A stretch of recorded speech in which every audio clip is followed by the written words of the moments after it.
ओम श्री गणेशाय नमः। श्री आशुतोषाय नमः। श्रावण मास महात्म्य में श्रावण में करने योग्य कार्य। भगवान शिव बोले, हे सन्नत कुमार, अब आगे मैं तुम्हें श्रावण मास में कर्क, सिन व संक्रांति में जो कार्य किए जाते हैं वह सब सविस्तार बतलाता हूँ। कर्क संक्रांति से सिन संक्रांति तक सभी नदियों के रजस्वला हो जाने के कारण उनमें स्नान नहीं करना चाहिए, परंतु जो नदियाँ समुद्र में विलीन हो जाती है उनमें ऐसा कोई दोष नहीं होता है, अतः उनमें स्नान किया जा सकता है।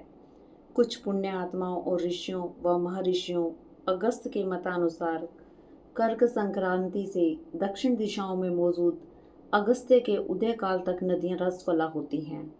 गर्मियों में पृथ्वी पर ही सूख जाने वाली नदियां तब तक रसवला ही रहती हैं। जिन नदियों की गति स्वयं में 8032 हाथ ना हो उनमें इस दिन तक स्नान करना निषिद्ध है। ऐसी नदियां गर्त कहलाती हैं। कर्क संक्रांति की शुरुआत से महानदियां रसवला हो जाती हैं। स्त्रियों की भांति नदियां 3 दिन तक रसवला रहकर चौथे दिन से शुद्ध होती हैं और 11वें दिन अति पवित्र हो जाती हैं। अब मैं तुम्हें उन नदियों के बारे में बतलाता हूँ, वह तुम ध्यान से सुनो। तुंगभद्रा, गोदावरी, तापी, वेणिका और पयोराठी ये 6 महानदी विंध्याचल पर्वत के दक्षिण भाग में चलायमान रहती हैं। भागीरथी, यमुना, सरस्वती, नर्मदा, विशोका और वेस्तता ये 6 महानदियाँ विंध्याचल पर्वत से चलायमान होती हैं। ये 12 महानदियाँ देवऋषि क्षेत्र में प्रादुर्भूत रहती हैं। 4 नदियाँ देविका, कावेरी, बंजरा और कृष्णा कर्क संक्रांति पर पड़ने वाले केवल एक दिन के लिए ही रसवाला होती हैं। गौतमी 3 दिन तक और चंद्रभागा, सती, सिंधु, सरयू, नर्मदा, गंगा, पलक्ष्वधारा तथा सरस्वती आदि यह 9 नदियाँ तथा प्रसिद्ध नद, शोण, हिरण्य, कोकिल, अहित, घरघर, शतद्रु सदैव पवित्र रहती हैं तथा रसवला नहीं होती हैं। धर्मद्रवा, गंगा, यमुना व सरस्वती सदैव गुप्त रजोदोष वाली रहती हैं। नदी तट पर रहने वालों को रसवला दोष नहीं लगता है। रजोजल भी गंगा में मिल जाने पर दोष मुक्त हो जाता है। बकरी, गाय, भैंस, प्रसूता औरत तथा पृथ्वी में नवीन जल ये सब 10 दिनों में पवित्र और अमृत तुल्य होता है। ग्रामवासियों को रजोदोष समय में नदियों का जल प्रयोग करने से पाप नहीं लगता है। अन्न के साथ जल के निर्गत होने पर भी रजोदोष पाप नहीं लगता है। चंद्र ग्रहण व सूर्य ग्रहण काल में भी रजोदोष व पाप दोष नहीं लगता है।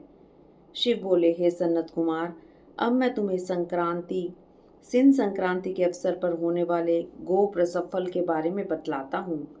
सिन का सूर्य होने पर गाय का प्रसव हो तो निश्चित रूप से वह गाय 1 या 2 मास के भीतर ही मर जाती है।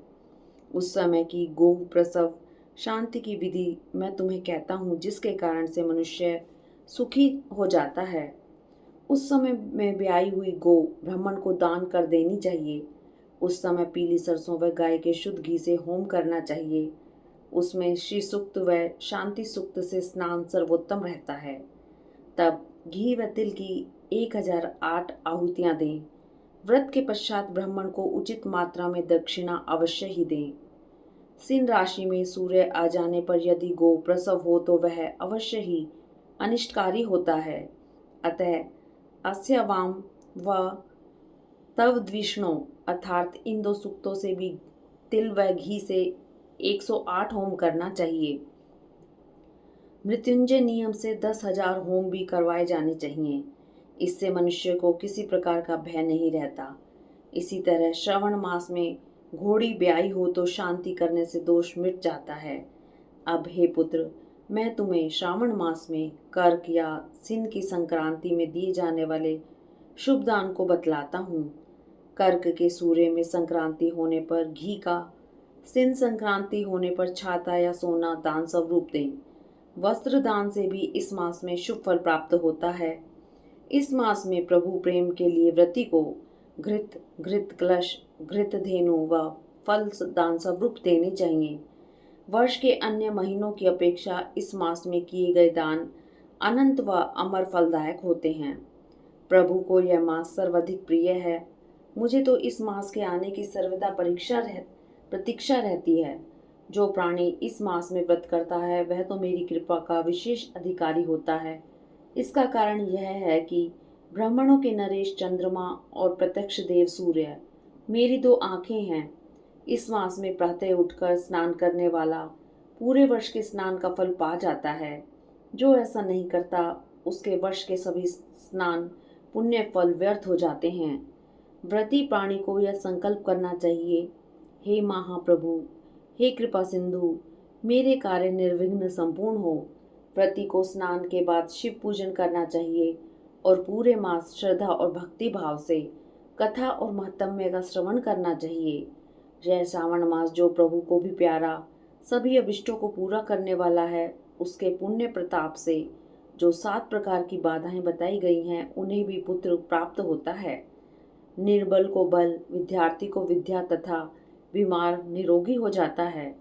भवबंधन में पड़ा हुआ भी संसार से निर्मुक्त हो जाता है। धन इच्छुक को धन और अविवाहिता अथवा विधुर को पत्नी मिल जाती है। शिव बोले, हे वत्स, व्रती की समस्त अभिलाषाएं पूर्ण हो जाती हैं। वह मरणोपरांत भी मेरे धाम में स्थान पाता है। व्यास पूजन के लिए प्राणी को सुंदर वस्त्र व आभूषण धारण करने चाहिए। श्रावण मास का पुण्य फल जानकर भी जो व्यास जी का पूजन नहीं करता है वह यमराज द्वारा घोर यातनाएं पाता है। उसका कर्ण, ओरा, चाक्षु नष्ट कर दिए जाते हैं। वह बधिरा और नेत्रहीन हो जाता है। अतः व्रती को इस मास में प्रभु पूजन अवश्य करना चाहिए। भक्ति भाव और श्रद्धा पूर्वक श्रावण मास महात्म्य को पढ़ने और सुनने वाला महान पुण्य प्राप्त करता है। इस पाठ के श्रवण से बांझ को पुत्र प्राप्ति व भक्त को पुण्य प्राप्ति होती है। हरि ओम तत्सत।